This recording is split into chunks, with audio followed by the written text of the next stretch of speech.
이슈 털어주는 남자 김종배입니다.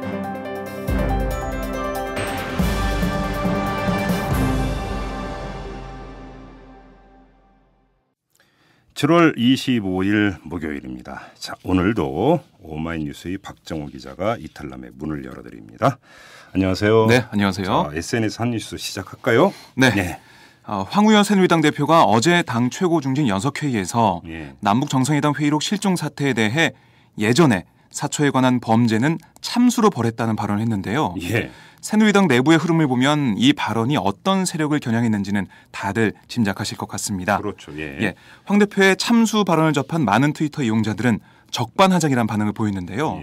한 트위터 이용자는 원세훈이 끼워 맞췄다고 발언한 권영세, 유세 때 대화록 읽은 김무성, 대화록 공개한 남재주는 참수란 말에 깜짝 놀랐겠다고 꼬집었고요. 다른 이용자는 불법으로 대화록 열람하고 외공 누설한 정문원, 서상기, 김무성 등 새누리당 관계자와 남재준 국정원 관계자들은 참수 대상 1순위인가요? 라고 지적했습니다. 사초를 자신들의 이익을 위해 왜곡한 범죄는 어떤 처벌이 마땅한가란 트윗도 보였습니다. 그리고 황 대표의 발언이 전형적인 물타기 수법이란 주장도 보이는데요.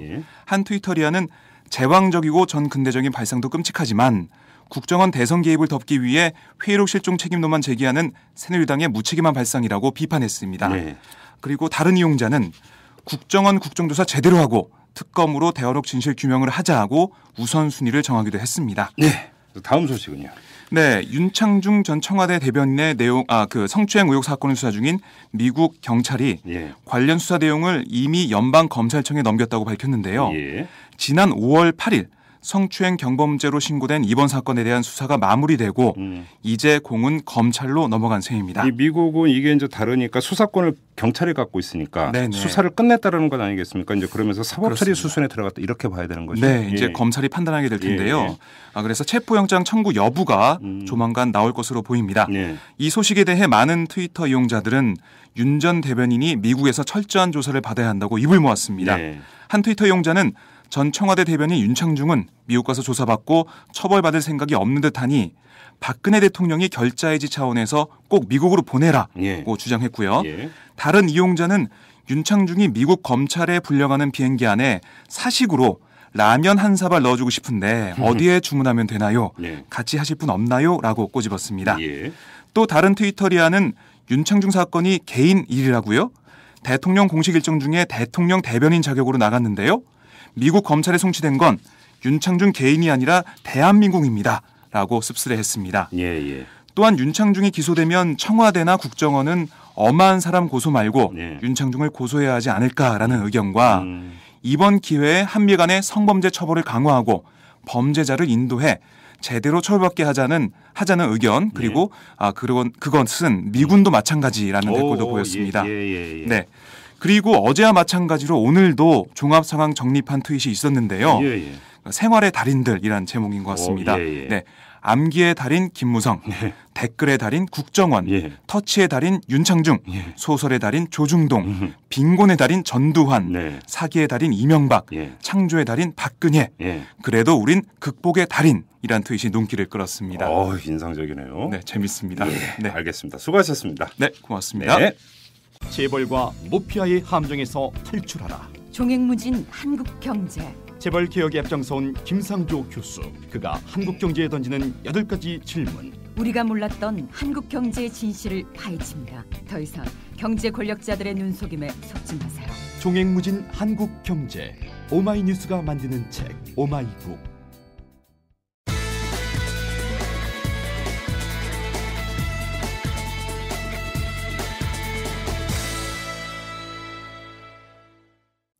국정조사특위가 어제 법무부 기관보고를 시작으로 본격 가동에 들어갔습니다. 지금 모든 눈은 이 NLL 논란 이후에 국정조사특위에 집중이 되어 있는데요. 앞으로 국정조사특위가 순항할 수 있을지 또 여기에 또 우려를 표명하는 사람들도 적지 않게 있습니다.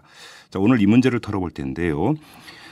국정조사특위 민주당 위원인 신경민 민주당 최고위원을 전화로 연결하도록 하겠습니다. 여보세요? 네, 안녕하십니까. 신경민입니다. 네, 많이 바쁘시죠? 네, 그러네요. 예, 오늘은 경찰청 기관 보고가 있나요? 네, 오늘 지금 이제 10시부터 해가지고 하루 종일 몇 시까지 될지 모르겠습니다만은 해봐야죠. 예, 뭐 오늘 상당히 뜨겁겠습니다. 이게 은폐 조작 뭔가 논란이 이미 불거진 상태 아니겠습니까? 네, 어저께는 이제 법무감찰이기 때문에 사실 수사를 하는 입장에서 문제점을 지적을 했지만 오늘은 이제 피의자입니다. 그렇죠. 그러니까 경찰도 수사 조작으로 이 주요한 피의자죠. 일단은 이 범죄 집단을 저희들이 다루는 국정조사이기 때문에 오늘부터는 더 뜨겁고 차가워진다고 봐야죠. 네, 근데 어제 법무부 기관보고에서 좀 이상한 장면이 연출이 됐는데 이 황교안 장관이 그저께인가에 동아일보 보도가 있지 않았습니까? 그렇죠. 예, 조명균 전 비서관이 뭐 노무현 대통령이 삭제하도록 지시를 했다고 검찰에 진술한 바 있다고 보도를 했는데 이에 대해서 이제 질문이 나오는데 처음에는 부인했다가 나중에는 또 시인하는 식으로 답변을 바꿨어요. 오전에는 그거에 대해서 좀 부정적인 얘기를 했거든요. 김재원 의원이 주로 물어봤는데요. 그러더니 오후에는 말을 바꿔서 뭐 삭제 비슷한 뭐 얘기는 있었다. 얘기를 했다는 것을 시인을 함으로써 사실상 조명균 비서관의 삭제 발언을 시인을 했습니다. 그래서 약간 혼란이 있었는데 신기남 위원장한테 주의를 받았죠. 왜 말을 이렇게 저렇게 왔다 갔다 하느냐. 그리고 그 참고인 조사인데요. 이게 사실은 엄밀하게 얘기하면 2급 비밀입니다. 네, 그래서 2급 비밀에 대해서 그러면은 책임을 지고 얘기를 하는 거냐. 뭐 이런 얘기도 있고 뭐 주의는 받았습니다만 한번 뱉은 말을 다시 주워 담지는 않았습니다. 근데 이게 오전 답변하고 오후 답변이 달랐던 것 아닌데, 그러니까 달랐던 건데 이 사이 혹시 먼저 그 점심 시간이라든지 휴일 시간이 있었죠? 네, 그럼요. 상당한 시간 차이가 있어서 저희들은 누구한테 지적을 받은 거 아닌가 하는 의심을 하죠. 아, 그렇게 의심하십니까? 네. 예를 들어서 또 정반대의 가능성. 그래서 황교안 법무장관이 휴식 시간을 이용해서 검찰에 확인을 했을 수도 있는 거고요. 뭐 말은 그렇게 하는데요. 이게 논란이 됐던 것이고 이 보도가 사실 동아일보 보도가 처음이 아니고요. 그 전에 중앙일보 보도가 있었고요. 그 전에 약 1년여쯤인가요? 문화일보 보도가 있었습니다. 그때는 여권 관계자 발로 얘기를 했고요. 중앙일보 보도나 동아일보 보도도 저희들이 그 보도의 흐름을 따라가 보면 여권 관계자가 소스일 가능성이 높습니다. 그러니까 그 중앙일보나 문화일보의 보도는 그러니까 노무현 대통령의 삭제 지시를 한 바가 있다. 그겁니다. 주로 그 세 보도가 다 뭐 똑같은 내용이죠. 노무현 대통령에게 결국 문제의 근원을 찾는 거죠. 이 문건에 대해서. 그럼 참 이게 그 문화일보 같은 1년 전 보도였다고 저 말씀을 하셨는데. 그렇습니다. 동아일보 보도는 그 이게 시점이 언제냐면 그러니까 1월, 2월에 검찰이 수사를 벌이지 않습니까? 2월 달에 수사 결론을 내죠. 그러니까 1월 달에 조명균 비서관을 불러서 참고인 진술을 받은 거죠. 그러니까 여기서 중요한 게 바로 그건데 동아일보 보도는 조명균 비서관이 검찰에 불려가서 조사받은 내용을 토대로 그러니까 그 형식은 그렇게 돼 있습니다. 그렇습니다. 토대로 그러니까 기사 작성이 돼 있는 걸로 돼 있는데 근데 1년 전 문화일보 보도 같은 경우는 조명균 전 비서관이 검찰에 불려간 일도 없고 그러면 그러니까 소스가 어떻게 해서 어떤 경로를 통해서 나왔느냐 이건 검찰발이 아니라는 얘기가 되는 거예요. 그렇습니다. 그래서 저희들이 지금 의심을 하는 거죠. 2010년도에 이번에 이제 그 문제가 생겨서 기록관을 가보니까 2010년도에 기록관에 문제가 많았던 걸로 지금 드러난 거죠. 2010년 3월 12일에 보면 기록관에서 이지원 봉인이 해제됐다는 것이 이제 확인이 됐고요. 그로부터 4월 뒤인 3월 15일에 대통령 기록관장에 당시 청와대 행정관으로 있던 김선진 씨가 발령을 받거든요. 그러니까 2010년도에 이미 이지원이니 뭐니 다 뒤져본 거 아니겠느냐라는 의심을 하는 거고요. 뭐 그런 의심의 기초에서 보면 문화일보 보도는 이해는 갑니다. 이게 지금 맥락상 대단히 중요한 게 지금 일각에서 이런 이야기가 나오고 있죠. 이른바 음모설이 나오고 있습니다. 그러니까 여권에서 국가기록원에서 이 그 대화록을 찾을 수 없다는 사실을 사전에 인지를 하고 판을 벌였다. 이런 지금 음모설이 나오고 있거든요. 그렇죠. 지금 의원님 말씀에 사실은 뭐 상당한 근거가 있죠. 있습니까? 입증을 해라라고 하면 법정에 내놓을 만한 입증을 저희들이 하기는 어렵습니다만은 이번에 열람 의결을 해가지고 예. 여야 열람 의원들이 갔지 않습니까? 예. 가서 주말 내내 금토일이죠. 네. 있었습니다마는 찾지 못했고 예. 찾지 못한 것이냐 아예 없는 것이냐 누군가 삭제를 한 것이냐라는 그 세 가지 가능성을 놓고 열띤 조사를 했지만 이것도 실패한 거거든요. 네. 그래서 결론을 대화록은 없다. 예. 기록관에는 없다. 지금 이렇게 결론을 내린 거거든요. 그렇죠. 그러니까 그런 결론이 1년 전에 문화일보에 나왔다. 예. 라고 지금 된 거 아니겠습니까? 예. 그러니까 이번에 조명균 비서관 그거하고는 변론으로 예. 그것이 여권 고위 관계자의 입을 통해 나왔다 그러면은 2010년도에 뭔가 일이 벌어진 거 아니냐라는 심증을 상당히 굳게 하는 거죠. 지금 그 의원님 말 2010년을 강조를 하셨는데 이게 이제 국가기록원장이 교체된 이유 아니겠습니까? 대통령 기록관장입니다. 예. 이 관장 그 교체 이후 그러면 이명박 정권에서 이것을 봉인을 해제하고 뜯어봤을 가능성. 네. 이것도 배제할 수 없다는 말씀이시네요.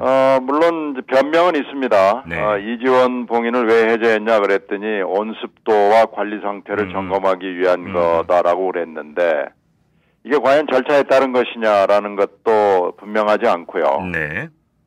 왜 또 하필 이 시점에 대통령 기록관장은 원래 임기가 5년이고요. 그렇죠. 전임 대통령이 임명을 하도록 되어 있습니다. 예. 그래서 이미 가 있는 분이 있었거든요. 예. 임 관장이라는 분이 가서 근무를 하고 있었는데 예. 이걸 굳이 드러내고요. 대통령 기록관장뿐만 아니고 이 기록원 전체에 대해서 여러 가지 인사 조치가 있습니다. 네네네.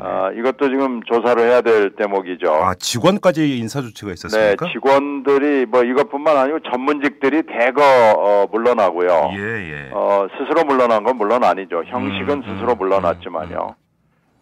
직원들이 그러니까 전문직들이 대단히 숫자가 적습니다. 네. 이 국가기록원이라는 곳은 미국도 이게 미국에 이제 본을 뜬 건데 미국의 경우에는 대부분이 전문직들이죠. 네네. 기록에 관련된 전공을 한 분들이고 업무에 오래 종사한 분들이 하는 게 맞지 않겠습니까? 예. 그런데 어찌된 일인지 이명박 대통령 정부하에서는 국가기록원까지 손을 댑니다. 그래서 대부분의 사람들이 친정권적인 분들이 들어가고요. 네. 이게 2010년도까지 2009년 10년도에 일어난 일이고요. 예. 지금 오늘날 이 열람을 해서 아주 어려운 국회 의결을 거쳐서 들어가 봤더니 사실은 이렇게 기록관 관리가 엉망진창이 된 거고요. 네. 지금 원래 본론은 사실 NLL 대화록하고 NLL 대화록의 실종 이 두 가지인데 그렇죠. 기록관 관리가 너무나 엉망진창이다는 그런 우리가 결론을 내릴 수밖에 없게 된 거죠. 이 음모설이 상당히 신빙성이 있는 것이라고 한다면 지금 이것도 정치 공작에 해당이 되는 것 아니겠습니까?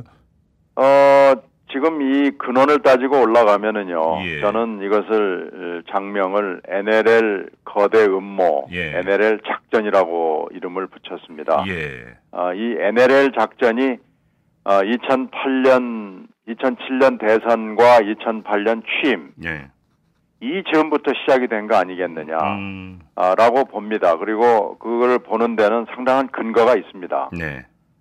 그래서 2008년부터 시작이 돼서 지금 현재까지도 진행이 되고 있는 NLL 음모의 연장선상에서 우리가 봐야 되고요. 이런 아주 그 큰 관점으로 봐야 되고 이것이 이제 그 중에 한 NLL 작전 중에 음모 중에 하나로 이 국가기록원 그리고 대통령 기록관에 대한 여러 가지 작업이 들어간 거죠. 그러면 이 그 음모 내지 작전도 국정조사의 대상이 될 수 있다고 판단하십니까? 할 수 있다면 해야 되는데요. 지금 이 댓글 국조가 이제 어제부터 사실상 시작이 된 거고. 그렇죠. 댓글 국조에서 저희들이 NLL 문제를 거론은 하죠. 그런데 그때마다 뭐 NLL 문제는 합의사항이 아니다라고 시비를 걸죠. 저는 NLL이 더 크다고 봅니다. 댓글도 물론 큰 사건이지만요. NLL과 댓글은 밀접한 관련이 있고 NLL이 훨씬 더 큰 거죠. 그렇게 따지면은 뭐 이번 국조의 성격을 어떻게 해야 되느냐라는 것도 이제 논란이 되는데요. 댓글 국조가 물론 우리가 처음에 합의를 3월 달에 한 건 맞습니다만은 예. 댓글 국조가 NLL 문제를 외면하고 갈 수는 없는 거 아니겠느냐. 예. 더 큰 음모가 있고 예. 더 큰 사건이 지금 벌어지고 있는데 자, 우리 NLL은 안 된다라고 하는 그런 평가에 대해서 저희들이 동의할 수 없습니다.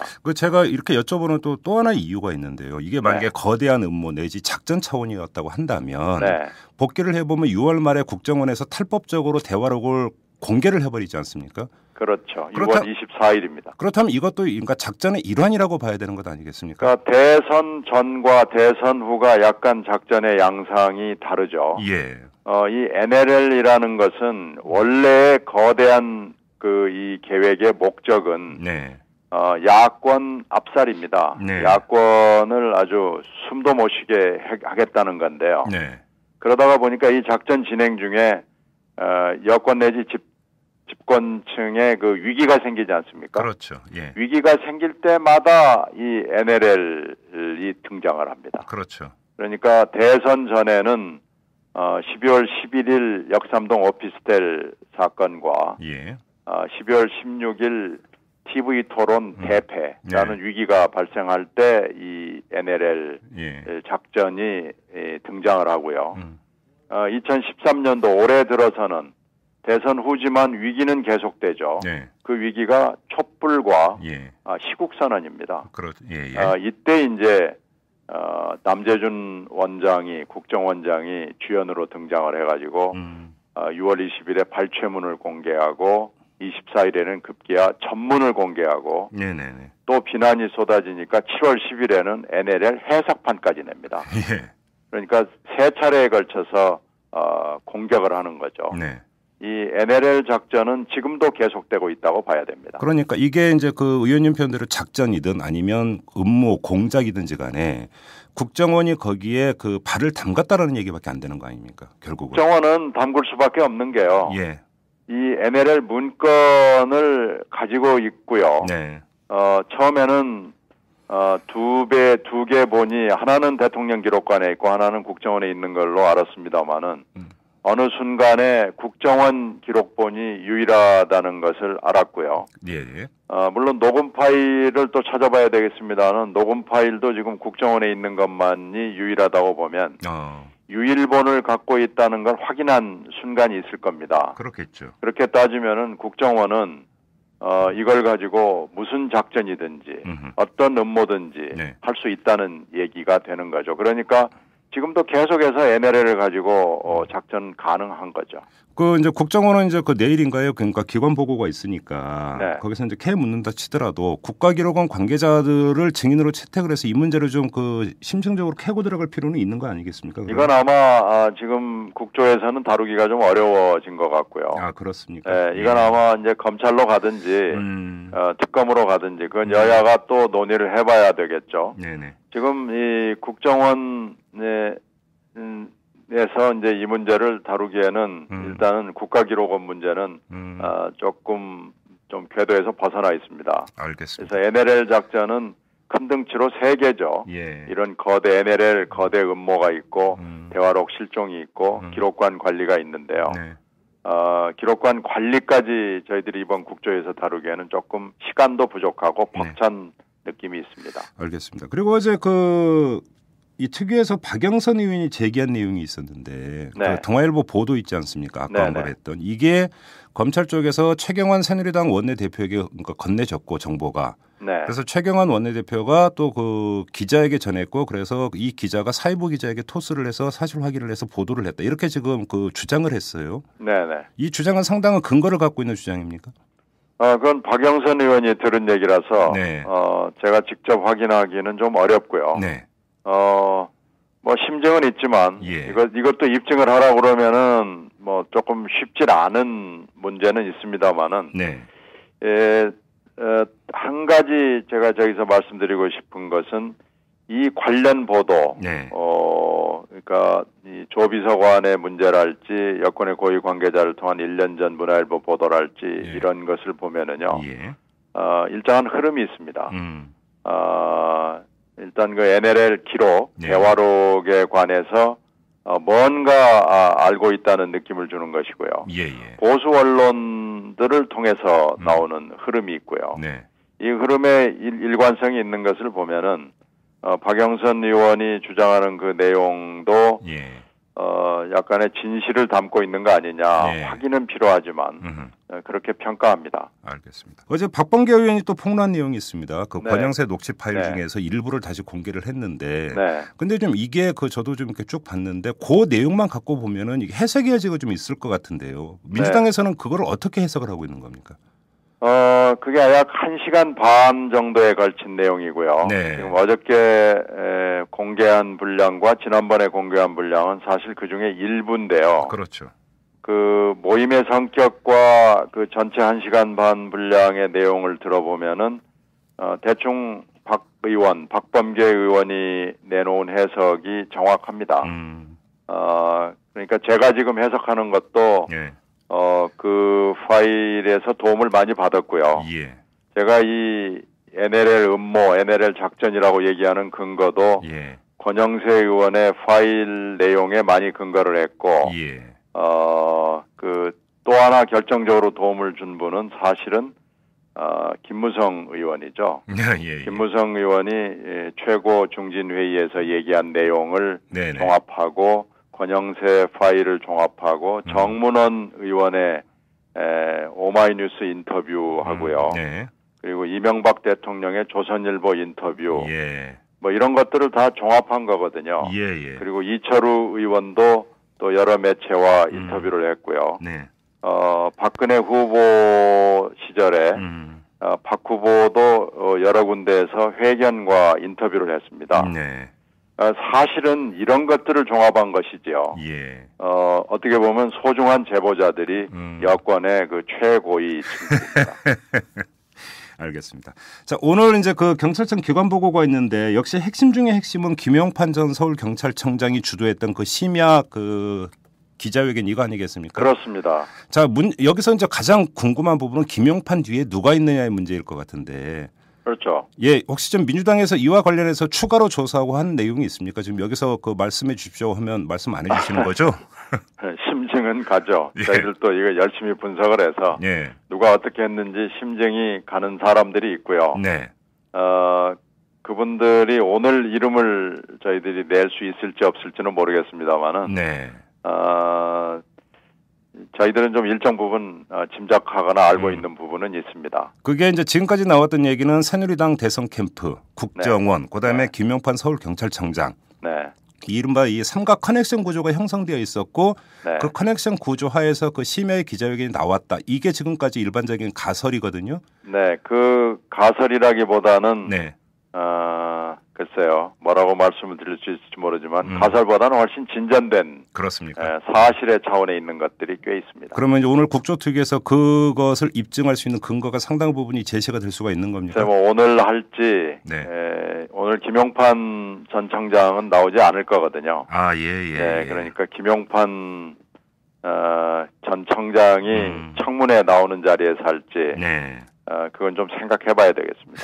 알겠습니다. 이 국정조사특위 활동의 가장 그러니까 정점은 아무래도 청문회가 되지 않겠습니까? 그렇죠. 청문회가 이르면 다음 주 말 아니면 그 다음 주에 이제 됩니다. 왜 그러냐면 절차적으로요. 증인을 여야가 합의를 해야 됩니다. 그렇죠. 지금 현재 각각 내놓은 증인들이 공통분모가 없는 건 아닙니다만은 사실은 공통분모가 아닌 쪽에서 많이 합의를 해야 되고요.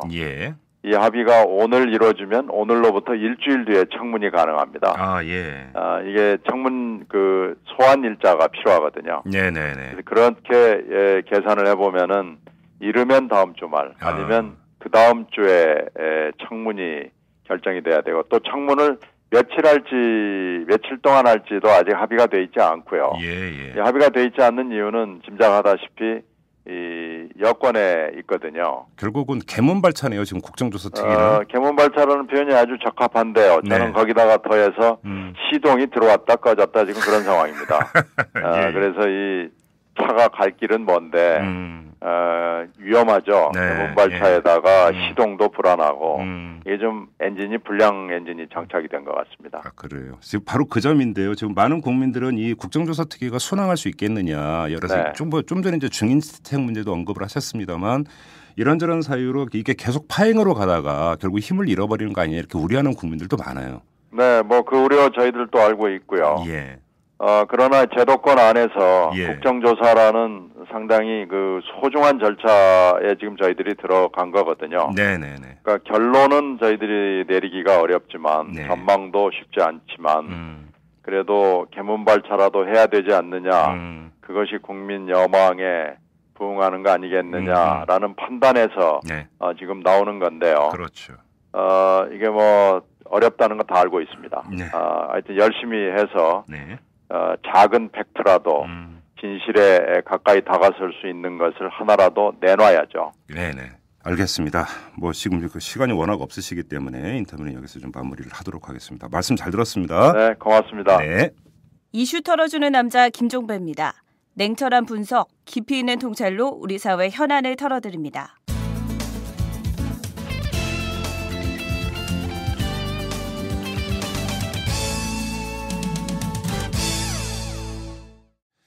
매주 목요일에 진행되는 인권 이야기 시간입니다. 자, 그 주인공이시죠? 오창익 인권연대 사무국장 모셨습니다. 안녕하세요. 네, 안녕하세요. 네. 휴가는 언제 가세요? 네, 7말 8초 전 국민이 휴가 가는 그 시즌에 갑니다. 왜 그 바글바글 될 때 가세요? 그 애들 때문에 그렇죠. 저희 뭐 중3 고2 한 명씩 있는데요. 우리 아이들의 일정이 많아서. 근데 중3 고2 아들들이 아들딸이 네. 엄마 아빠를 따라가요? 그럼요. 그냥 엄마 아빠 따로 가서 놀고 오세요 이렇게 안 해요?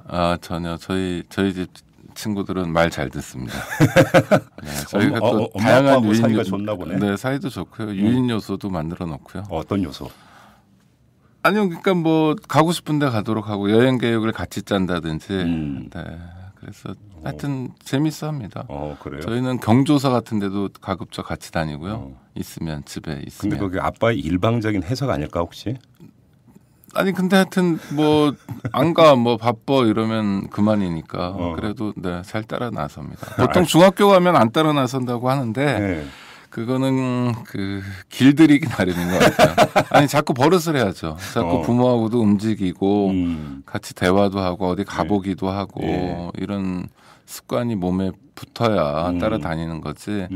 그러니까 저 청소년들의 문제가 아니라 부모들의 문제라고 생각해요. 부모들이 자녀와의 대화법 공부를 좀 하실 필요가 있어요. 그렇죠. 진짜 필요한 게 그거 같아요. 야, 너 고등학교 어떻게 갈래? 너 대학 어떻게 갈래? 말고도 엄청나게 많은 이야기가 있다는 걸 늘 명심하셨으면 합니다. 알겠습니다. 자, 오늘 어떤 얘기로 풀어가 볼까요? 박정희 대통령, 그 지금 대통령도 박 대통령이신데 많은 분들은 박 대통령 하면 지금 대통령보다는 뭐 1979년에 돌아가신 아버지를 많이 떠올리죠. 그분을 먼저 떠올릴 텐데요. 그분이 한국에 끼친 영향은 거의 절대적입니다. 그렇죠. 뭐 대한민국에서 가장 큰 영향을 끼친 분인데요. 네. 긍정적인 것도 있고 부정적인 것도 있는데 그분이 끼친 영향들 그것이 우리에게 어떤 영향을 미치고 있는가 좀 살펴보려고 하는데요. 네, 주로 인권 분야에서. 네네. 오늘은 깡패 얘기를 하려고 합니다. 깡패? 네. 깡패 얘기를 하려고 하는데요. 이미 알고 계신 것처럼 박정희 씨는 그 4.19가 난 지 1년 만에 5.16 군사 구테타를 일으켰는데 그 구테타는 뭐 이승만 정권 때 이미 예정됐던 거죠. 날짜도 잡았다가 4.19가 나니까 미뤄진 거고요.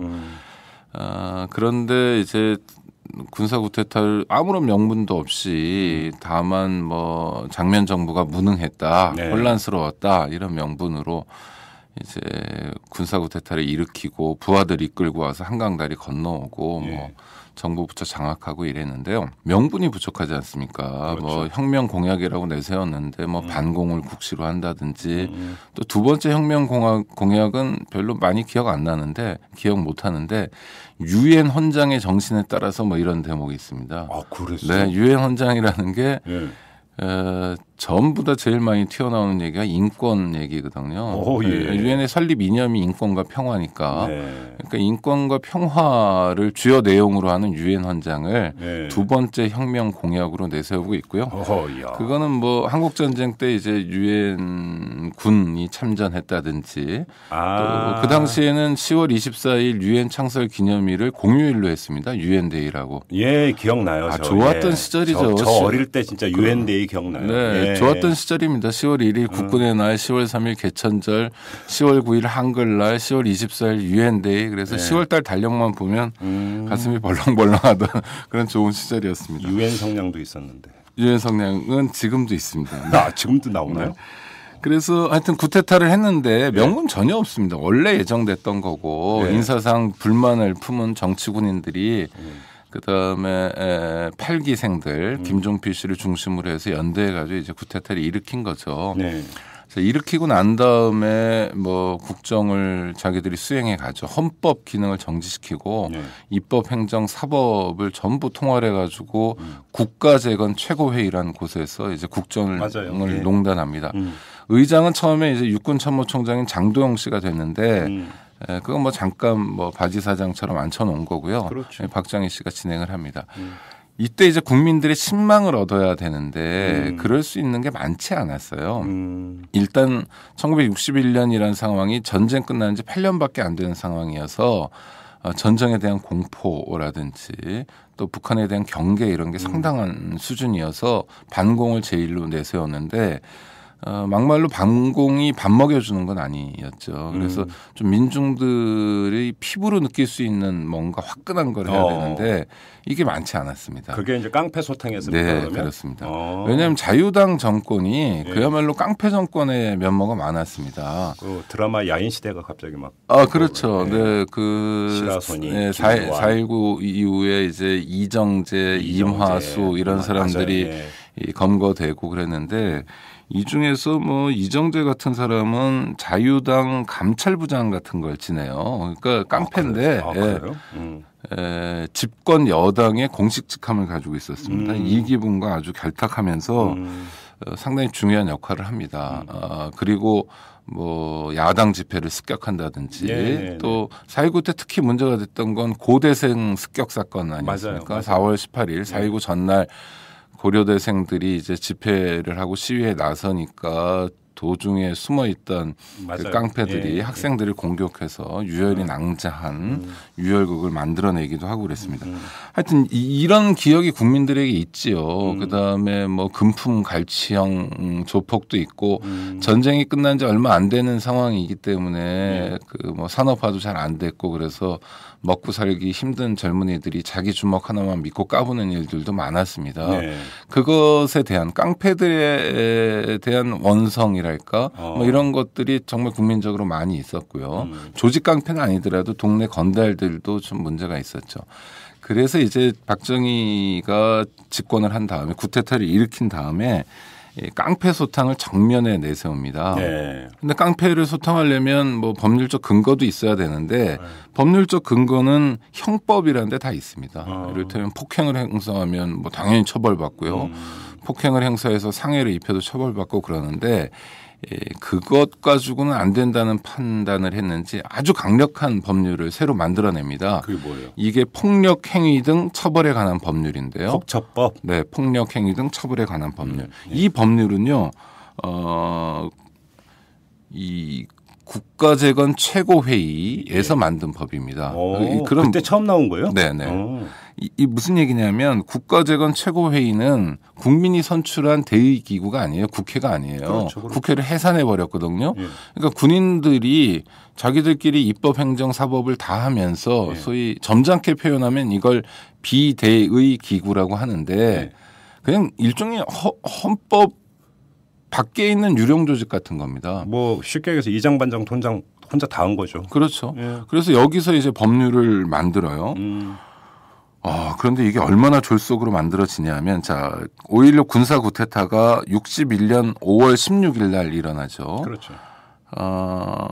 불과 한 달밖에 안 된 6월 20일에 이 법을 만드는데요. 최고회의에서 의결합니다. 그리고 공포하고 시행하는데 이것 이 시간 의결하고 공포하고 시행하는 시간을 다 합해야 8일밖에 안 됩니다. 완전히 졸속으로 만드는 거고요. 공포와 동시에 시행하고 6월 20일에 공포했고 또 그날 같은 날 시행합니다. 그러니까 법이 하나 만들어지면요. 법에는 뭐 특히 이런 폭처법, 폭력행위 등 처벌에 관한 법률은 처벌 조항도 있는 거고 뭐 깡패를 소탕한다고 하지만 국민 일반에 미치는 영향도 있기 때문에 야, 이런 법이 만들어지니까 앞으로 좀 주의해라든지 하는 시간을 좀 주기 마련이에요. 그렇죠. 그런데 폭처법은 뭐 의결에서 공포 시행까지 8일밖에 걸리지 않았고요. 한마디로 졸속이었죠. 그러니까 군인들이 좀 급했던 것 같아요. 깡패 소탕은 그야말로 군인들에게는 유일한 명분이랄까 뭐 이런 것이었어요. 이게 그러니까 가만히 생각해 보니까 전두환이 쿠데타 일으킨 다음에 했던 삼천교육대의 원조 비슷하다고 봐도 될 것 같네요. 그러니까 전두환의 선생님, 전두환의 아버지는 박정희였습니다. 그렇죠. 쿠데타를 일으킨 다음에 행보가 거의 똑같은데요. 그렇죠. 거의 뭐 복사판이죠. 네, 일단 뭐 무력으로 국정을 장악하고 헌법을 정지시키고 그다음에 박정희는 국가재건 최고회의를 만들었고요. 전두환은 국보위를 만들었죠. 네, 국보위. 대책위원회를 만들었습니다.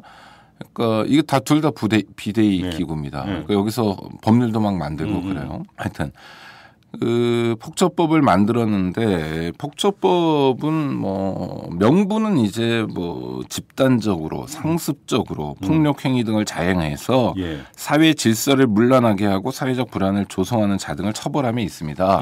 한마디로 얘기하면 이제 깡패를 잡겠다는 거예요. 그런데 이 법의 특징은 뭐냐면 몇 가지 표지를 두고 있습니다. 이를테면 맨 처음에 만들어질 땐 야간. 그러니까 사람을 때리는데 밤에 때린 사람은 더 가중 처벌을 하는. 그다음에 상습. 뭐 처음이 아니라 두 번째인 사람, 세 번째인 사람. 뭐 그다음에 집단. 혼자 때리는 게 아니라 뭐 둘 이상 집단으로 했다든지 또 하나는 위험한 물건 이런 표지를 두고 있습니다. 그러니까 주먹으로 때렸느냐 몽둥이로 때렸느냐. 그렇죠. 이런 표지에 충족하면 가중처벌하는 법입니다. 그러니까 보통 법률은 아주 심각한 법률을 제외하고는 뭐 5년 이하의 징역에 처한다. 그래서 이제 상한형을 형의 상한을 두고 있는데요. 이 폭처법은 전부 다 하한형을 두고 있습니다. 몇 년 이상에 처한다는 겁니다. 그러면 이제 사형까지도 할 수 있다. 사형 무기는 물론이고요. 네, 그러니까 굉장히 무서운 법이죠. 강력한 처벌을 한 겁니다. 하여튼 그래서 이 법을 통해서 이제 집행해 나가는데 그 다음에 이제 고민할 건. 자, 1961년에 법을 만들었습니다. 문제는 이제 폭처법이라는 건 아직도 존재해요. 그렇죠. 2004년에 헌법재판소가 야간의 폭력을 휘두르는 것에 대해서 위헌 결정을 한 다음에 그 야간 처벌 조항에 대해서 야간은 이제 빠지게 됐는데 나머지는 엄연히 살아 있고 매년 10만 건 이상의 적용 건수를 가지고 있습니다. 그러면은 이 비대위 기구에서 만들었기 때문에 그다음에 헌정 질서가 회복된 다음에는 우리 국회가 좀 이걸 점검해야 되는데 점검이 안 되고 있는 아주 중요한 문제가 있고요. 폭처법이 문제인 거는 일단 형법에 다 조항이 있습니다. 제가 여기서 잠깐만 하나만 여쭤볼게요. 그러니까 우리 그 일반 국민들은 폭처법, 뭐 그건 뭐 나하고 무슨 상관이 있냐?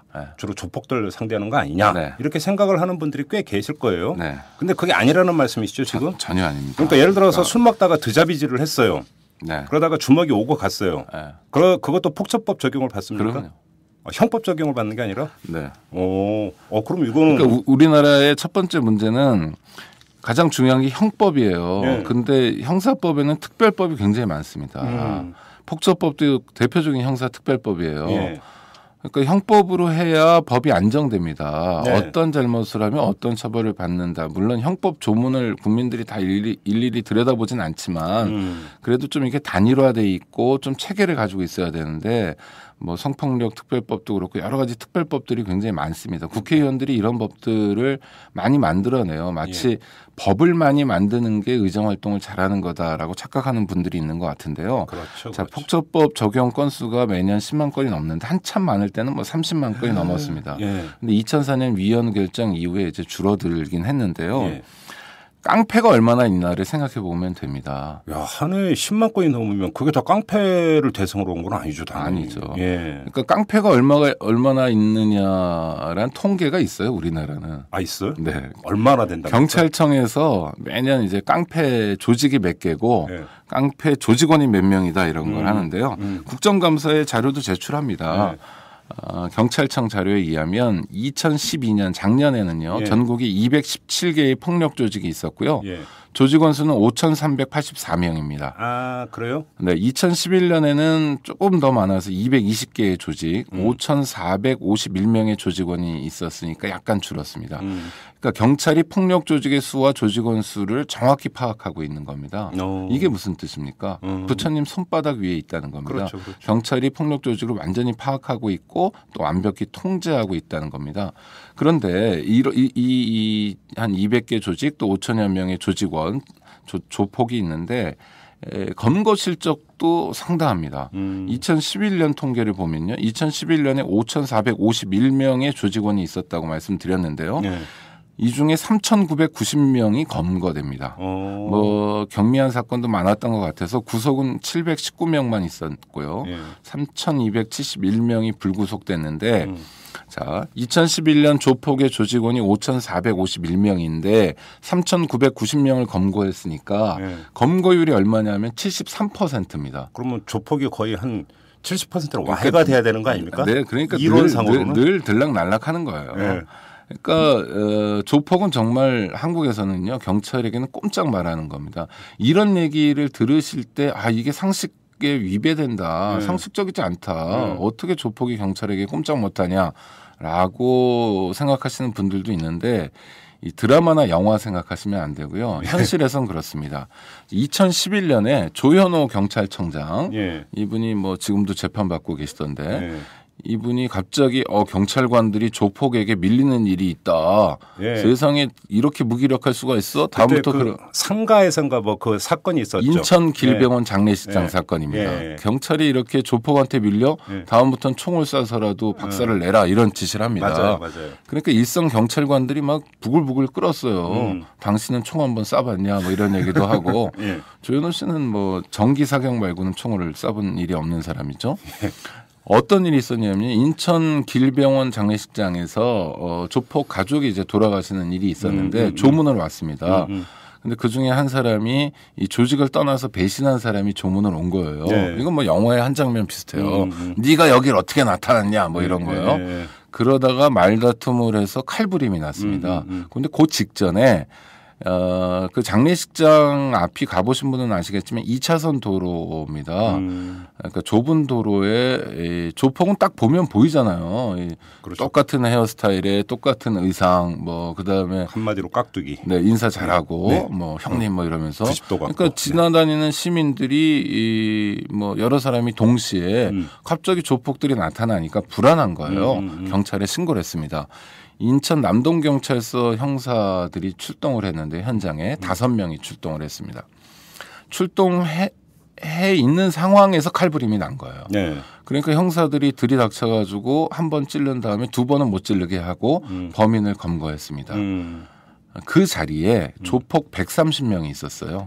형사는 5명이었고. 어떻게 제압을 해요? 5명이. 다 제압했습니다. 5명이? 네, 그럼요. 130명을? 그게 경찰의 힘이고요. 조폭의 현실입니다. 그런데 왜 그럼 당시 조현오 청장 그렇게 왜 그 열불을 SBS가 약간 왜곡 좀 오바 보도를 했는데 그 경찰이 타고 온 버스 봉고 버스 같은 게 있었는데 그 주변에 이 막 사람들이 뛰어다니는 모습이 있어요. 그러니까 그 사건이 CCTV 카메라에 찍힌 장면인데 사건이 났는데도 뭐 조폭이 저렇게 뛰어다니는데도 경찰은 뭐 했냐 이런 보도였는데 나중에 강력 팀장이 한 얘기에 의하면 그 뛰어다니는 사람들이 형사들이었고 조폭은 얌전히 서 있었다는 거예요. 아니, 그러면 조현오 당시 청장은 그 잘못 TV 화면 보고 열받은 거예요? 잘못한 겁니다. 기본적인 정보 파악도 안 되고. 그러니까 이 5명이 어떻게 했냐면 그 130명이나 되니까 조폭들이 화단에 올라갔대요. 이렇게 인도 쪽에 있는 화단에. 그냥 좀 높은 곳에 올라가서 야, 니들 이쪽 뭐 칠성파는 왼쪽에 뭐 크라운파는 오른쪽에 이래가지고 육성으로 다 제압을 한 겁니다. 오, 믿기세요? 진짜 그랬대요? 네. 잘 안 믿기시니까 그런 조폭들이 말씀을 그래서 쫙 하시는데. 갈라졌대요. 홍해바다 갈라지죠? 그럼요. 왜냐하면 한국에서 일하는 조폭은요. 이렇게 중학생이나 이렇게 가출한 무서운 친구들 말고 중학생은 뭐 무서운 게 없는 질풍노도니까 김정은이 못 쳐들어올 만큼 싫어합니다. 근데 이 조폭은 다 체제 내에 있습니다. 이 사람들도 뭐 그렇다고 올바르다거나 정당하다고 얘기하는 건 아니지만 다 먹고 살려고 하는 일이기 때문에요. 절대로 경찰관에게 대들거나 저항하지 못합니다. 조직폭력배가 경찰에게 상해를 입히는 경우가 글쎄 20년 전은 모르겠지만 지금 전혀 없습니다.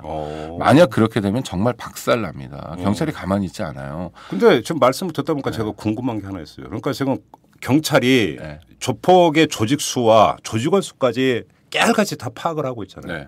근데 왜 그러면 일거에 다 제압을 해서 싹쓸이를 못 합니까? 일명? 죄를 졌어야죠. 그러니까 조폭들이 요새 그게 문제죠. 업소 관리, 매장 관리 또 나름대로. 아니 근데 우리나라 법에 범죄 조직 구성죄라는 게 또 있지 않습니까? 아니 그러니까 그들이 범죄 조직, 범죄 단체 구성죄라고 있는데요. 범단. 근데 범죄 단체라고 하지 않고 무슨 상사, 무슨 회사 이렇게 돼 있거든요. 그러니까 범죄 단체임을 또 입증을 해야 되는 거니까. 그렇죠. 그러니까 통상은 정상적인 기업 활동으로 보여요. 다만 기업에 종사하는 종사자들의 복색이 좀 특이하고 헤어스타일이 한결같다 이런 정도지 어느 회사가 유니폼을 입고 있고 헤어스타일을 단정히 한다고 해서 형사처벌할 수는 없는 거예요. 그렇죠. 배바지 입고 있다고 뭐라고. 그렇죠. 문제는 이제 그 사람들이 구체적인 뭐 범죄를 저질러야 되는데 생각만큼 조폭이 그렇게 구체적인 범죄를 저지르는 경우 많지 않은 거예요. 그럼에도 불구하고 조폭을 늘 예의주시하기 때문에 한 해에 4,000명 가까운 조폭을 아주 경미한 사안으로라도 이게 다 폭력 행위로 처벌하는 게 아닙니다. 그런 거로 라도 이제 처벌을 하고 계속 그 관리를 하고 드자비를 하고 있습니다. 하여튼 중요한 건 경찰이 파악한 바에 의하면 조폭이 5천여 명밖에 되지 않고 그나마 매년 3, 4천 명 70%는 검거하는 수준이고 그리고 5명의 형사가 그야말로 맨손으로 130명의 조폭을 말 한마디로 이렇게 질서를 잡고 처음 알았네 그거. 아니 이건 전 세계 어느 나라에도 없는 일입니다. 이건 이럴 수 있는 나라가 없어요. 그러니까 한국 경찰이 그러면 조현호 청장에게 열받을 만하네요. 아 그럼요. 그래서 이 남동서 강력팀장이 직접 인터넷에 글을 썼어요. 우리는 전혀 비겁하지 않고 세상에 조폭 앞에서 비겁하거나 몸살이는 경찰이 어딨냐. 걔들이 뭐 상대가 되냐 이런 겁니다. 그러니까 경찰관이 이 범인에 의해서 상해를 입거나 심지어 순직하는 경우, 범인 피격으로 이렇게 다치거나 죽는 경우, 목숨을 잃는 경우, 순직하는 경우는 1년에 한 건도 없고요. 그건 뭐 당연히 조폭 아니고 정말 우발적인 뭐 이런 경우고요. 상해를 당하는 경우도 별로 없는데 있다면 이제 굉장히 극도의 흥분 상태에서 개인적으로 하는 일입니다. 조폭들이 하는 경우는 없습니다. 알겠습니다. 자, 조폭이 하여튼 5천 명 정도인데 폭조법 적용이 되는 사람은 10만 명 정도가 된다는 거예요. 그럼 거의 대부분 일반인이라는 얘기죠. 일반인입니다. 그러니까 구체적인 사례를 한번 살펴보면 돼요. 제가 뭐 김아무개 판사라고 판사한테 들었던 얘기인데 자기가 직접 다뤘던 사건이에요. 어떤 사람이 교통사고를 냈어요. 그래서 징역 1년에 집행유예 2년을 선고받았습니다. 실제로 구속은 되지 않았지만 집행유예 기간이니까 좀 조심해야 되는데 어느 날 이렇게 길거리를 지나다 보니까 애인이 어떤 이상한 모르는 남자와 팔짱을 끼고 저쪽에서 오는 거예요. 급 흥분하죠. 그래서 말다툼을 벌인 거예요. 이게 당신 누구냐 뭐 이렇게 그러다가 참았어야 되는데 옆에 벽돌이 있어서 벽돌로 어깨를 내리쳤다고 합니다. 상대 남자를. 뭐 그런데 다행히 경미한 부상을 입어서 전치 2주의 상해를 입었대요. 전치 2주면 진짜 경상인데. 전치 2주라는 건 뭐 긁혔다라고 생각하시면 됩니다. 내지 멍들었다. 그러니까 전치 1주 2주는 뭐 상해라고 보기는 어려운데 하여튼 그러니까 벽돌이 중요한 겁니다. 이러면 이제 위험한 물건을 든 거예요. 그 표지를 충족한 겁니다. 그래서 가중처벌됐어요? 네. 그러면 폭조법은 규정이 어떠냐면 위험한 물건을 들고 상해를 입히면 징역 3년 이상의 처입니다. 그러니까 집행유예 기간이라고 그랬잖아요. 다시 집행유예가 없어요. 그렇죠. 그 쌍집이라고 그러는데 그러니까 꼼짝없이 실형을 살아야 하는데요. 판결할 때는 실제 형보다 2분의 1 정도 감경해 줄 수 있습니다. 최대한. 만약 판사가 정말 이 사람이 딱하다. 전치 2주의 상해를 입혔는데 징역 3년 이상을 보내는 건 가혹하잖아요. 예. 이게 정의에 맞는지도 의문이고. 그래서 2분의 1을 깎아줄 수 있는데 그렇더라도 1년 6개월형입니다. 1년 6개월 형을 선고받는 거예요. 그러니까 오창익 국장님 말씀의 요지는 이거잖아요. 그러니까 물론 그것이 정당화될 수 있는 행위는 전혀 아니지만 그러니까 너무나 처벌이 과하다. 그럼요. 바로 이거잖아요. 네. 그리고 그렇게 처벌을 과하게 하는 데 있어서 중요한 이제 지금 표지라는 표현을 쓰셨는데 상습적으로 그다음에 위험한 물건을 써서 이제 이것을 이제 지적을 하셨는데 일반 상식으로 볼 때는 우발적으로 멱살잡이하다가 한 대 때리는 거와 상습적으로 반복적으로 때리는 건 당연히 그럼 후자가 중한 것 아니냐. 그다음에 주먹으로 때리는 거와 그래서 방송에서 이런 얘기 많아. 아무튼 몽둥이로 때렸다. 그럼 당연히 더 처벌을 세게 해야 되는 것 아니냐. 그렇죠. 일반 상식으로 그렇게 생각할 수 있잖아요. 더 세게 해야죠. 그런데 왜 혼자 때리는 게 아니라 둘이 셋이 때리면 더 문제예요. 그런데 그렇게 가중 처벌할 수 있는 건 형법에 이미 있는데 폭처법은 이거를 그러니까 가중 처벌을 너무 세게 가중 처벌하는 거예요. 그래서 아까 그 사람의 경우에 전치 2주를 입혔는데 1년 6개월을 최저로 해도 1년 6개월을 받아야 되고 앞서 집행유예에 있었던 1년 있잖아요. 그걸 살아야 돼요 이제 또. 그러니까 실형 2년 6개월을 살아야 됩니다. 그런데 이 사건의 경우에 전치 2주 상해를 입은 이상한 남자 애인의 팔짱을 꼈던 남자가 처벌을 원하지 않아요. 합의를 했어요. 치료비도 얼마 안 되고 치료비 다 물어주고 위자료 지급하고 피해자가 처벌을 원하지 않고 심지어 가해자가 반성해도 소용없이 2년 6개월을 살아야 됩니다. 그래요? 그럼요. 피해자가 처벌을 원하지 않는다. 아무 상관없습니다. 양형의 그 깎아줄 수 있죠. 그래서 깎아줬죠. 징역 3년 이상에 처하는데 3년 가장 낮은 3년으로 기준으로 하고 거기서 2분의 1을 감경을 했는데도 불구하고 1년 6개월 형을 살아야 되고 맡겨놓은 거 1년을 살아야 되니까 2년 6개월을 사는 거예요. 그런데 이런 경우가요. 뭐 비일비재합니다. 이를테면 이런 거예요. 자, 우리 집 앞에 누가 주차를 했어요. 이건 내 자리인데 그래서 가서 주차 좀 빼라고 싸움 나죠. 그런데 싸움 나죠. 그럼 뭐 당신이 여기 샀어 뭐 이런 식으로 이제 시비가 되는 거예요. 뭐 아니 우리 집 앞인데 우리가 맨날 대요. 그러니까 언성이 높아져요. 근데 젊은 친구가 한국 사람들이 이상하게 반말 이런데 자극을 받더라고요. 아메리칸 스타일은 다 반말인데 항상 그러잖아요. 그러니까 뭐 떠대고 반말이야. 그렇죠. 민증가 이래가지고 뭐 됐어요. 언성이 높아져요. 그러니까 집에 있던 부인이 나온 거예요. 그래서 이제 하다가 멱살을 잡았어요. 멱살 잡으면 이제 그때부터 폭행입니다. 멱살 잡는 것도 그럼요. 폭행이에요? 그래서 이제 긁혔어요. 전치 2주의 상해예요. 그러면 그 집의 남편과 부인이 나갔잖아요. 그러면 어떻게 됩니까? 다수입니다. 집단에 해당이 되는 겁니다. 다수는 둘 이상이거든요. 집단이에요. 폭처법 대상이에요. 그건 좀 문제가 좀. 아니요. 전혀 과장이 아닙니다. 그래서 폭처법이 굉장히 많이 적용되고 있어요. 실제로 그런 사례가 있는 거예요? 굉장히 많습니다. 야, 그건 좀 문제가 있다. 그러니까 아무리 경미한 폭행이어도 부부가 나와서 싸우면 부부가 싸우는 경우 많아요. 형제가 왜 우리 형한테 그래. 술자리에서 가벼운 폭력 있잖아요. 그러니까 정말 흔히 있을 수 있는 그다음에 술 마신 김에 잠깐 용감해졌지만 파출소 딱 가면 겸손해지고 화해하고 그럴 수 있는. 진짜 말씀 듣다 보니까 이게 그냥 그 예외 사례가 아니라 우리가 흔히 술자리에서 이제 가끔 다툼이 벌어지잖아요. 조심하셔야 돼요. 그래서 왜 쳐다봐부터 시작을 하잖아요. 그렇죠. 안 봤는데요. 저는 언제 봤다고 뭐 이런 거. 생김새가 이래서 별로 저한테 시비 걸어오는 사람은 없었는데. 저도 등치가 있어서 그런 데서는 좀 안전합니다. 근데 일반적으로 그래서 이제 뭘 왜 봐? 그러면 하다가 이제 그 싸움이 나는데 혼자 술 먹는 사람 거의 없잖아요. 그러니까 여러 명이 먹다 보면은 폭처법 대상입니다. 집단에 들어가 버리게 되는 거 이게. 그러니까 10만 단위의 적용 건수가 나오는 거예요. 어린 학생들의 경우에요. 소위 삥 뜯는다 그러죠. 금품을 갈취한다 이렇게 설명할 수 있죠. 혼자 안 뜯잖아요. 그렇죠. 둘이서 뜯는다. 삥을 뜯는 과정에서 누굴 때렸다. 이러면요. 이 폭처법 대상입니다. 그리고 폭처법에는 범죄단체 구성죄가 있거든요. 예. 그 자기들이 친구들끼리 좀 침 좀 뱉는 친구들이 어울려 다니면서 몇 명, 5명이 고정적으로 어울려 다녔다. 단체 이름이 없어요. 무슨 칠성판이 뭐. 예? 그래도 범죄단체더라고요. 그럼요. 그리고 많은 경우 경찰이 이름도 져줘요. 니들 뭐 어디 로타리에서 많이 모였으니까 로타리 파라고 그래. 아니, 조폭 이름들이 대체로 그렇게 져지는 거예요.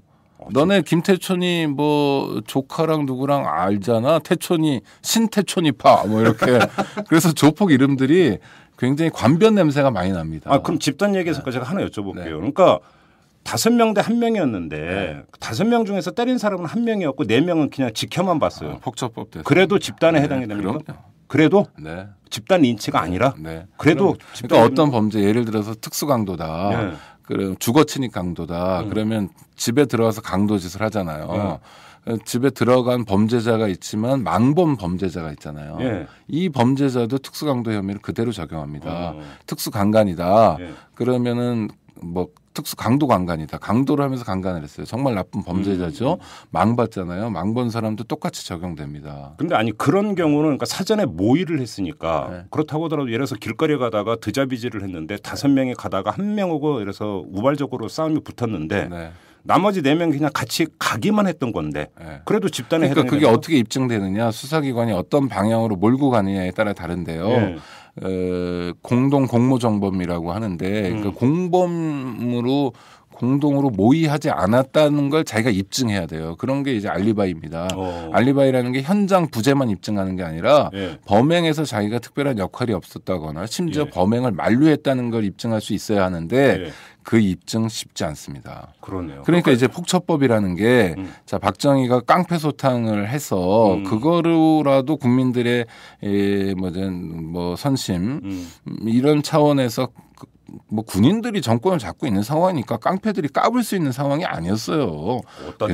굉장히 무서운 상황이었는데 그렇게 시작된 게 박정희 정권이 끝난 지 30년이 넘었는데 헌정 질서를 회복하고 민주화가 됐는데도 계속 남아 있다는 거예요. 이건 전형적인 박정희가 들이운 그림자입니다. 군부 정권은 구체적인 법률 속에서 아직까지 살아있는 거예요. 자, 그럼 제가 한번 그러니까 결론 삼아서 이 점을 한번 여쭤보고 오창익 국장. 그러면 오창익 국장의 대안은 폭처법이라는 법률 자체를 이제는 없애야 될 단계가 됐다고 보시는 겁니까? 아니면 네. 폭처법에 있는 가중처벌 그 조항들 있잖아요. 네. 그거를 그러니까 손봐야 된다는 겁니다. 아니 지나야 돼요. 이게 폭처법의 문제가 한둘이 아닌데 네. 기본적으로 가장 큰 문제는 세상에 가장 깡패가 누굽니까? 구테타 일으킨 군인들이었잖아요. 맞아요. 그러니까 폭력에 있어서 가장 극심한 폭력을 보여준 사람들이 이 동네 폭력을 소탕하겠다는 것도 웃긴데 네. 왜냐하면 그런 얘기가 계속 나와요. 이게 무슨 보수 정권의 무슨 전가의 보도 같은 건데 네. 자 박정희 씨 계속 그랬죠. 전두환 씨 뭐 삼천교육대 이러면서 사회악 자기는 민간인 학살하면서 맞아요. 그랬죠. 노태우 씨는 뭐 했습니까? 범죄와의 전쟁했잖아요. 네. 그다음에 김영삼, 김대중, 노무현 때가 좀 잠잠한 겁니다. 이명박 씨가 딱 되니까 뭐 했습니까? 법질서 확립했죠. 네. 그래서 담배꽁초 버리는 사람들 무더기로 검거해가지고요. 2008년에 경범죄 처벌 건수가 30만 건으로 급증합니다. 이게 얼마 많은 거냐면 2007년 노무현 정권 마지막 해에 7만 건이었으니까요. 갑자기 우리 사회를 4배로 혼란된 사회로 만들어버리죠. 박근혜 정권 출범하자마자 뭐합니까? 4대학 근절하잖아요. 뭐 학교폭력, 가정폭력, 성폭력, 불량식품까지. 여긴 또 조폭은 빠져요. 하여튼 이런 식으로 뭐 애들 장난도 아니고요. 네. 범죄와의 전쟁 시기에 이런 정치적 언술들을 구사합니다. 네. 그래서 마치 이 부당한 정권이 뭐 이명박, 박근혜 정권이 부당하지는 않았겠지만 굉장히 도덕적인 것처럼 이렇게 이제 발상 자체가 잘못됐다는 게 있고요. 그다음에 또 하나는 법으로 정한 법정형이 굉장히 불균형합니다. 이 말씀은 꼭 드리고 가고 싶은데 자 사람을 죽였어요. 이걸 살인이라고 그러잖아요. 그렇죠. 사람을 고의로 죽였어요.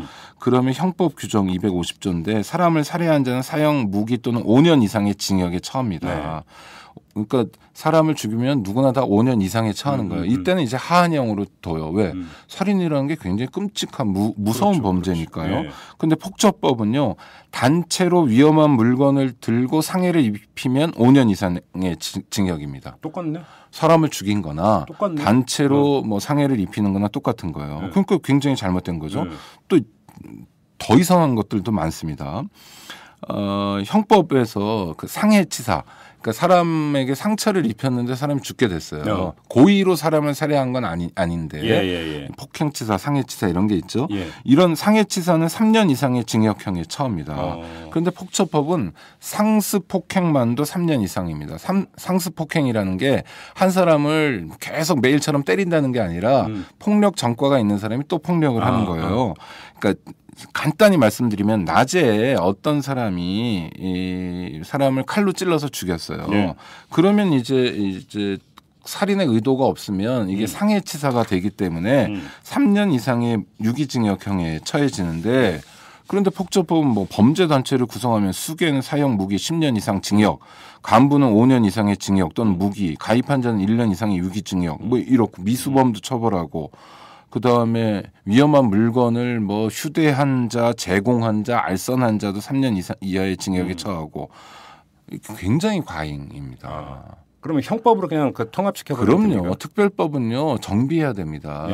자, 국회의원들이 법을 만드는 게 잘하는 거다라는 평가는 정말 구시대적 평가고요. 어떤 법을 만드느냐가 정비해야 됩니다. 지금 법이 너무 많아가지고요. 도대체 어떤 일을 해야 처벌받고 어떤 일을 해야 일상적으로 평온하게 살 수 있는지를 모릅니다. 박정희가 들이운 그림자 대표적인 게 한둘이 아닙니다만은 대표적인 게 폭력행위 등 처벌에 관한 법률입니다. 대한민국 이미 깡패들 소탕했고요. 깡패들 제대로 관리하고 있습니다. 깡패가 아닌 일반 국민을 겨냥하는 폭처법은 즉각 폐지되어야 하고요. 폐지되어도 일반 시민들 입장에서 하나도 손해가 없고 오히려 일반 시민들의 안전과 인권을 지킵니다. 알겠습니다. 자, 이제 마무리를 해야 될 것 같은데 시간 관계상 제가 평소 궁금했던 거 두 가지 있는데요. 답변 시간 30초.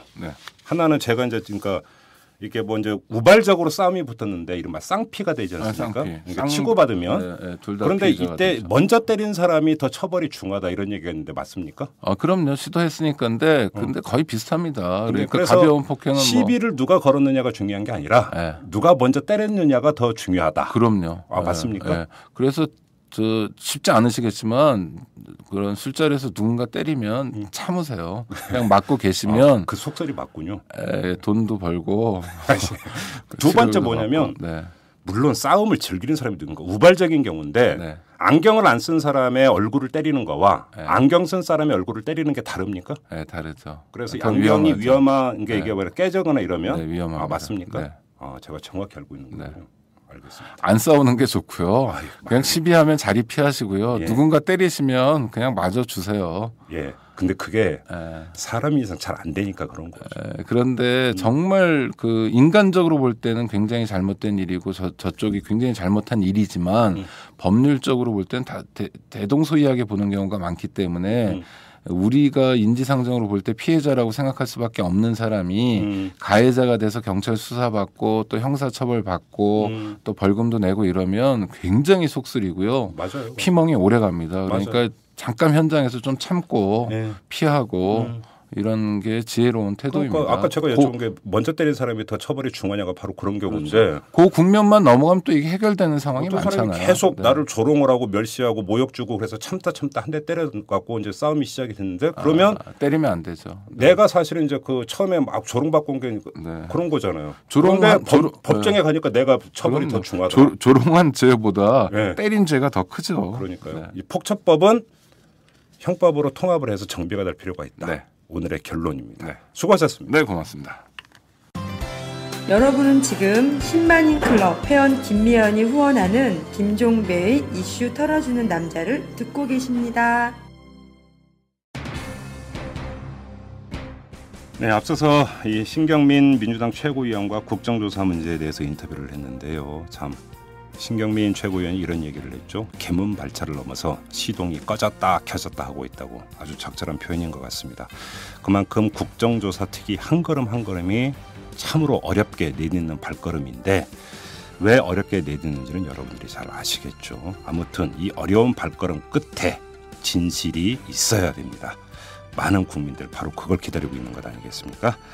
진실로 한 걸음 한 걸음 더 뚜벅뚜벅 걸어가시기 바라고요. 자, 오늘 이탈남 여기서 마무리하도록 하겠습니다. 여러분 고맙습니다.